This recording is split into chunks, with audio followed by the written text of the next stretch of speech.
Semenjak kematian Alia, kampung ini terasa sangat mencengkam. Aku takut untuk keluar malam. Alia, gadis cantik yang sangat ramah, mati dibunuh dan dibuang dalam karung. Aku Roni, seorang ketua RT di kampungku. Tugasku selama ini semakin bertambah dengan adanya kematian Alia. Setiap hari aku harus keluar masuk kantor polisi untuk mencari tahu apa penyebab dari kematian Alia. Dan hari ini kabar terbaru diumumkan. Alia mati dibunuh dengan luka sayatan di leher. Bukan cuma itu, Alia diketahui mengandung. Ibu hamil itu mati dibunuh dengan sangat kejam karena bukan cuma digorok di leher, tapi juga bengkak akibat pukulan di seluruh tubuh dan juga kepala. Yang jadi tanda tanya, siapakah pembunuh Alia? Karena tak ada satupun petunjuk di TKP saat itu. Mayatnya pun ditemukan karena tak jarang warga melihat penampakan di rumah kosong itu. Ada beberapa warga yang tak sengaja melihat seorang gadis memakai baju putih panjang dengan rambut terurai. Wajahnya tak pernah terlihat. Kejadian yang sama terjadi dengan diriku sendiri. Tak sengaja lewat dan melihat gadis itu sedang duduk di jendela rumah kosong di lantai 2 dengan kaki menggelantung ke bawah. Sungguh sangat mengerikan. Assalamualaikum Pak RT. Ku dengar suara pintuku diketuk keras. Waktu menunjukkan pukul 10 malam. Istri dan anak-anakku sudah terlelap tidur di kamar. Hanya aku yang masih terjaga karena ada tugas ngeronda bersama warga. Ku buka pintu dengan cepat. Ternyata Ningsi, ibunya Alia yang datang bertandang. Ku persilahkan ia duduk dan kusuguhkan segelas air putih. Nampaknya ia sangat cemas dan gusar. Terlihat dari matanya yang sembab dan menghitam. Ada apa ibu? Malam-malam begini datang ke sini? Tanyaku hati-hati. Begini Pak RT, saya barusan mendengar suara Alia Pak. Ia menangis dan menyebut rumah kosong di dekat gang. Jawabnya dengan napas tersengal-sengal. Saya mohon Pak, besok kita ke sana Pak. Ajak juga warga yang lainnya. Saya takut Alia kenapa-napa Pak. Sudah seminggu tak ada kabar. Lanjutnya sambil menangis histeris membuat seisi rumah terbangun. Baiklah Bu, besok pagi saya akan kumpulkan warga dan kita cari ke sana.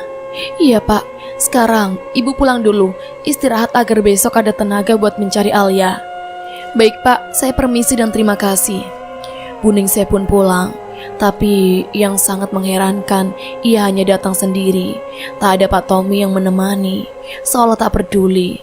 Embun masih setia menemani di kala sang surya malu-malu menampaki diri. Udara dingin menyentuh kulit membuat bulu-bulu tegak berdiri.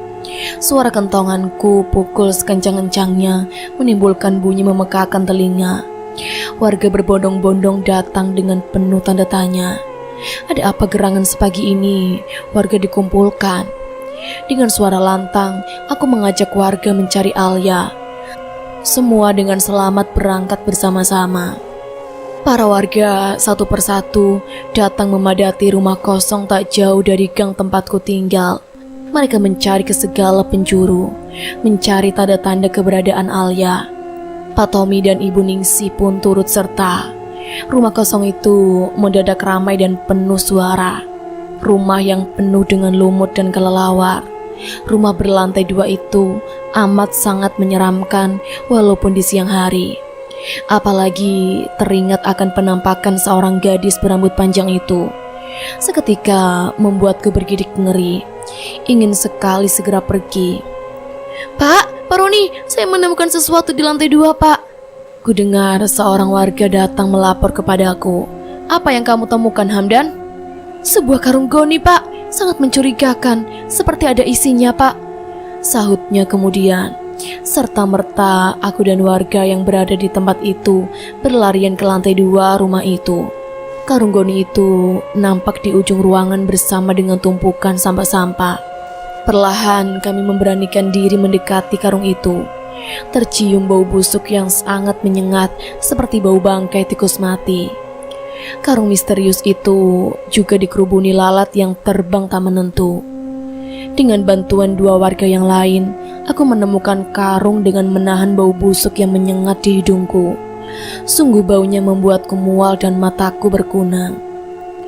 Begitu terkejutnya, begitu kami membuka karung itu, terlihat kepala orang dengan rambut terurai, dengan badan berlipat, berusaha sekuat tenaga mengeluarkan mayat itu dari dalam karung.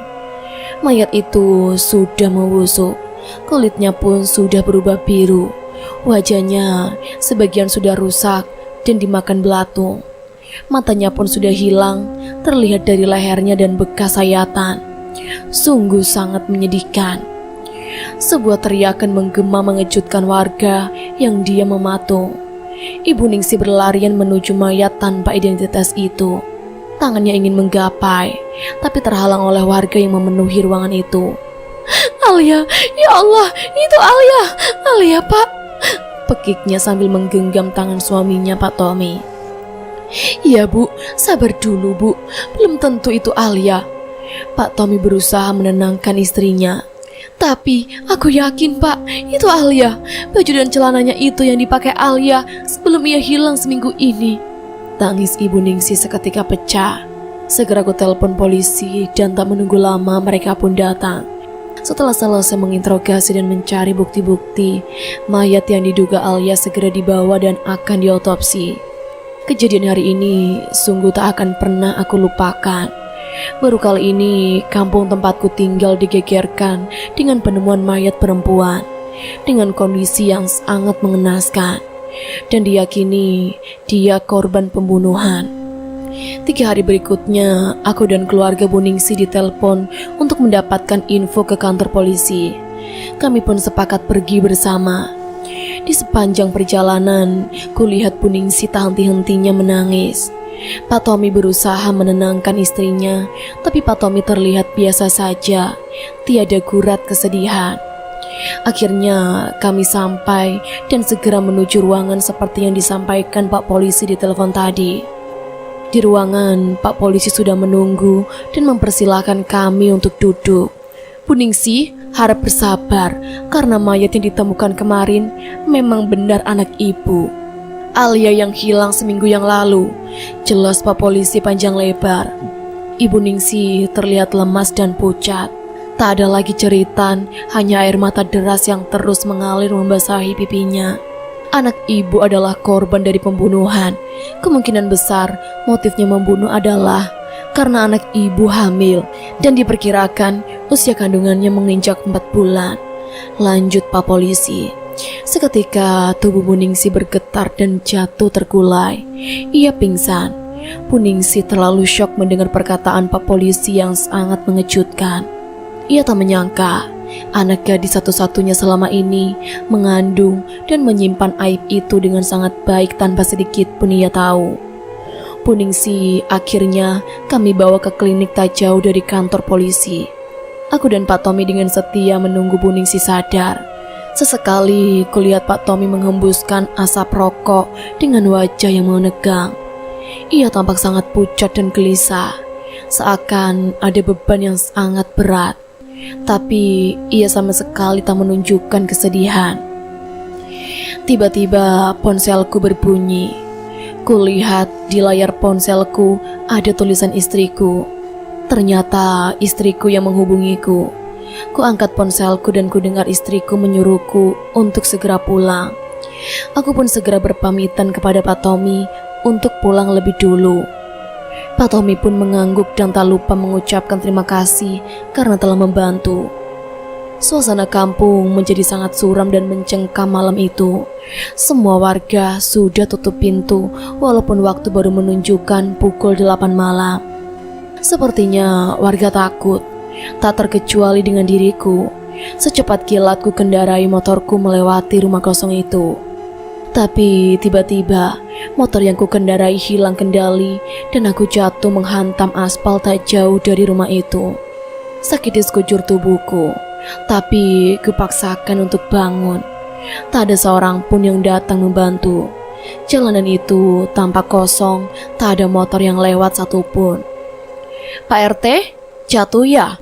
Seketika merinding bulu kuduku. Kurasakan seseorang menepuk bahuku. Aku berusaha menenangkan jantungku yang berdetak kencang. Setauku tadi tak ada seorang pun di sekitar situ. Terus siapa yang menepuk bahuku? Dengan susah payah ku telehkan pandanganku. Lidahku menjadi keluh. Badanku panas dingin dan keringat dingin mengucur. Lemas sekujur tubuh dan tak lama aku pun tersungkur. Pandanganku menjadi gelap. Hari ini kantor terlihat sepi. Ku dengar kabar bahwa Nadia masuk rumah sakit. Ia ditemukan pingsan di lantai 3 ketika sedang lembur tadi malam. Tak ada yang tahu penyebab Nadia pingsan. Dugaan terkuat karena ia kelelahan dalam bekerja. Tapi anehnya, ia ditemukan bekas luka cakaran di leher seperti bekas tercekik. Padahal Nadia diketahui hanya sendiri di ruangan itu. Pak Satpam pun hanya berjaga di luar pintu. Ya, begitulah desas-desus yang kudengar pagi itu. Aku berniat menjenguk Nadia setelah pulang kantor. Tapi entah kenapa mataku sepertinya sangat mengantuk. Padahal baru saja selesai minum kopi. Sungguh aneh. Pulang dari kantor ku pacu motorku menuju sebuah taman di sekitar alun-alun Jogja. Aku berjanji bertemu dengan Lia malam ini. Aku takut terlambat dan membiarkan gadisku sendirian.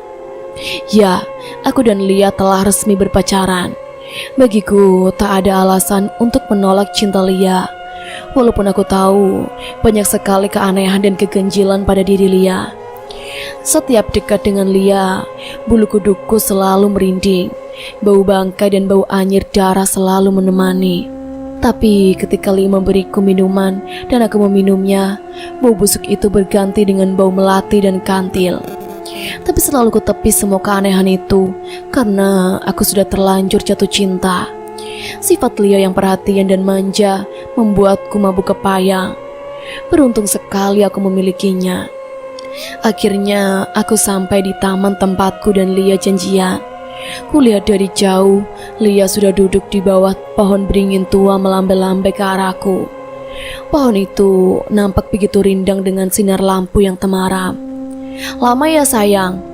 tanyaku ketika berada di hadapan gadis cantik itu. Lia tampak sangat cantik dengan gaun malam berwarna merah yang terjulur hingga tanah. "Enggak kok mas, Lia pun baru datang," jawabnya seraya menggenggam tanganku.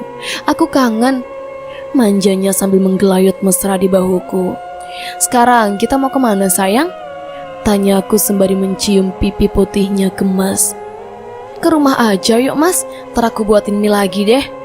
"Serius sayang, ayolah, mas juga sedang lapar ini." Lia menggandeng mesra tanganku di sepanjang jalan menuju parkiran. Kami bercerita panjang lebar. Setiap orang yang memandang pasti tertawa dan melototkan mata. "Apa yang aneh sih? Orang pacaran aja kok diketawain?" sungutku dalam hati. Tukang parkir pun terlihat tak heran-heran melihatku bersama Lia. Dia seperti sapi ompong, bengong. Semua orang-orang melihat aneh ke arahku. Dan yang lebih membuatku bingung ketika ada anak pelita berpapasan dengan aku. Seketika anak itu langsung berteriak histeris dan menangis tak mau berhenti. Kulajukan motorku pelan, tak ngebut seperti biasa. Aku sungguh bahagia bisa bersama dengan Lia. Ku genggam tangannya erat. Tangan itu dingin sedingin es batu. Tiba di rumahnya pun kami disambut dengan suasana sunyi dan bau busuk. Aku sudah terbiasa dan tak lagi berpengaruh untukku. Lia mempersilahkanku duduk menunggu. Ia segera ke dapur memasak untukku. Sembari ku sapu pandanganku ke segala penjuru. Mataku terpaku pada sebuah lukisan seorang gadis cantik. Betapa terkejutnya aku. Lukisan itu tersenyum dan menggerakkan matanya ke kanan dan ke kiri. Tubuhku bergidik ngeri. Rumah ini sangat menyeramkan. Kututup mataku kuat-kuat. Semoga ini mimpi, pikirku. Aku ingin segera pulang. Ku baca semua doa yang ku tahu. Ku buka kembali mataku. Rumah itu berubah menjadi rumah kusam yang tak terurus, lumut di mana-mana, sampah berserakan. Tiba-tiba kulihat seorang gadis dengan muka menyeramkan, senyum menyeringai, matanya melotot dan wajahnya rusak penuh belatung. Lehernya tersayat penuh darah menetes hingga ke lantai. Rambutnya panjang terurai. Gadis itu membawa semangkuk cacing dan belatung. Binatang itu menggeliat menjijikan. Semakin mendekat gadis itu, semakin kakiku terasa kaku. Aku lemas tak berdaya. "Kenapa, Mas Wahyu?" Itulah suara terakhir yang kudengar sebelum akhirnya aku ambruk dan pandanganku menjadi gelap seketika. Ku kerjapkan mataku begitu matahari pagi mengenai mataku. Silau. Semilir angin menghembus menimbulkan suara berisik mengenai ranting dan dedaunan. Kicau burung menyanyi membuatku segera terbangun dari tidur panjangku. Sakit di seluruh tubuhku. Ku sapu pandanganku ke segala penjuru. Ku besarkan mataku, berharap ada yang salah dengan penglihatanku. Berkali-kali ku buka tutup mataku serasa tak percaya. Di manakah aku? Aku berada di sebuah rumah kosong yang penuh dengan rumput dan debu. Lumut memenuhi dinding, pertanda rumah sudah lama tak ditempati. Lembab, hanya sedikit cahaya matahari yang menemani. Entah kenapa aku bisa berada di sini. Kepalaku terasa berat. Ku coba mengingat, tapi tak juga bisa membuatku paham kenapa aku sampai di tempat menyeramkan ini. Aku hanya mengingat Lia, gadisku yang tiba-tiba tak nampak menemani, padahal sedari tadi semalam ia bersamaku. Tapi aku juga mengingat gadis menyeramkan itu ketika rumah megah itu berubah menjadi rumah kosong menyeramkan seperti yang kulihat pagi ini. Tak menunggu lama, aku berusaha bangkit. Walau sakit, aku tetap ingin segera pergi. Ku cari motorku di luar rumah yang ternyata ditutupi ilalang hampir separuh tubuhku. Ku starter dan segera ku pacu motorku secepat kilat meninggalkan rumah menyeramkan itu. Rumah berlantai 2 yang tak terurus, penuh tanda tanya, tapi aku memutuskan untuk fokus dengan kehidupanku hari ini. Tak sengaja di jalan, aku melihat seseorang tertidur di pinggir jalan. Ku perlambat motorku dan ku dekati orang itu. Ku perhatikan secara seksama dan ternyata aku mengenalnya. Ku goncang-goncang tubuhnya kencang. Sepertinya ia pingsan. Pak Roni, bangun." Ternyata orang itu Pak Roni, tetanggaku yang juga seorang RT di kampungku. Ia berangsur-angsur bangun. Tubuhnya lemah dan seperti ketakutan. Entah apa yang dilihatnya hingga ia pingsan. "Mas Wahyu, kenapa kita di sini?" tanyanya bingung. "Saya juga tidak tahu, Pak. Tapi yang saya ingat, saya mengalami kejadian yang mengerikan di rumah itu," jawabku sambil menunjuk rumah kosong tak jauh dari tempatku menemukan Pak Roni. "Ayo, kita segera pulang, Mas Wahyu. Saya pun mengalami kejadian menegangkan tadi malam. Serasa copot jantungku, Mas." "Memang apa yang Bapak alami tadi malam, Pak, sampai syok seperti ini?" tanyaku menyelidiki. "Tadi malam sewaktu saya lewat di jalan ini, tiba-tiba motor saya hilang kendali. Saya jatuh nyium aspal, Mas. Terus kan gak ada orang lewat satupun, Mas. Saya ketakutan dan tiba-tiba ada yang menepuk pundak saya, Mas," lanjutnya dengan wajah yang ketakutan. "Siapa, Pak? Orang atau hantu?" jawabku sedikit bercanda supaya Pak Roni bisa sedikit menghilangkan ketakutannya. "Iya, Mas, hantu, arwah Alia Gentayangan," jawabnya sembari menutup wajahnya. "Ah, Bapak mah bercanda, mana ada hantu, Pak." "Eits, tapi tunggu dulu, sepertinya tadi malam saya juga diganggu hantu, Pak," lanjutku. "Kok samaan kita, Mas? Apa itu hantu yang sama, Mas?" "Entahlah, Pak, tapi saya melihat di rumah kosong itu, Pak." "Mukanya gimana, Mas?" "Yang saya lihat tadi memang hantunya Neng Alia, pakai baju putih, panjang, melayang, Mas. Kakinya nggak nampak di tanah. Ceritanya panjang lebar." Aku pun bergidik ngeri mendengar cerita Pak Roni. Ku ingat-ingat lagi kejadian tadi malam yang membuat semua bulu romaku berdiri. Tadi malam seingat saya tuh lagi ke rumah pacar saya, Pak. Namanya Lia. Ketika saya melihat lukisan di rumahnya, lukisan itu seperti bernyawa. Lukisan itu tersenyum dan matanya bergerak kiri kanan. Saya ketakutan dan spontan saya tutup mata sambil berdoa. Begitu saya buka mata, rumah megah itu menjadi rumah kosong yang sangat mengerikan. Dan saya melihat pacar saya berubah menjadi wanita yang mengerikan. Wajah yang cantik, mulus menjadi hancur dan dipenuhi belatung. Lehernya tersayat dan mengeluarkan banyak darah hingga jatuh ke lantai. Sungguh menakutkan, Pak. Ceritaku panjang lebar. Pak Roni terlihat sangat ketakutan. Sama halnya seperti diriku. Jangan-jangan itu arwah Neng Alia, Mas. Kenapa Bapak bisa mengira begitu, Pak?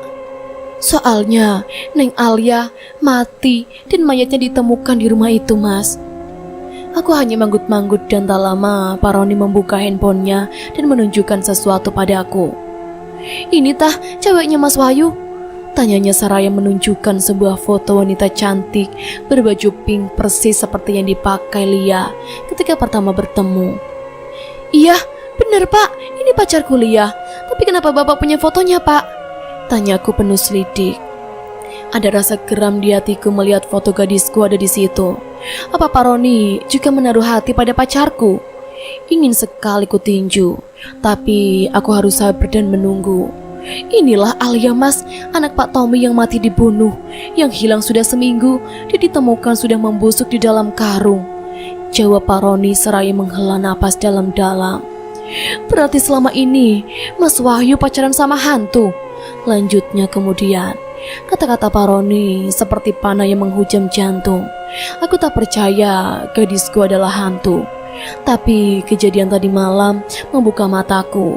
Kejadian aneh dan ganjil tentang diri Lia kini terjawab sudah. Tabir telah terbuka. Tubuhku seketika lemas tak berdaya. Aku melangkah dengan gontai, seperti tak ada tenaga. Ku ajak Pak Roni segera pulang ke rumah. Kejadian hari ini membuatku patah semangat. Putus harapanku untuk bisa bersanding dengan gadis pujaanku. Lia terlalu sempurna untuk kulupakan. Aku sudah terlanjur jatuh cinta padanya sejak pandangan pertama. Haruskah aku menemuinya? Bagaimana caranya? Apa aku sanggup melihatnya dengan kondisi aslinya? Sebagai seorang hantu, bukan sebagai gadis cantik seperti biasanya.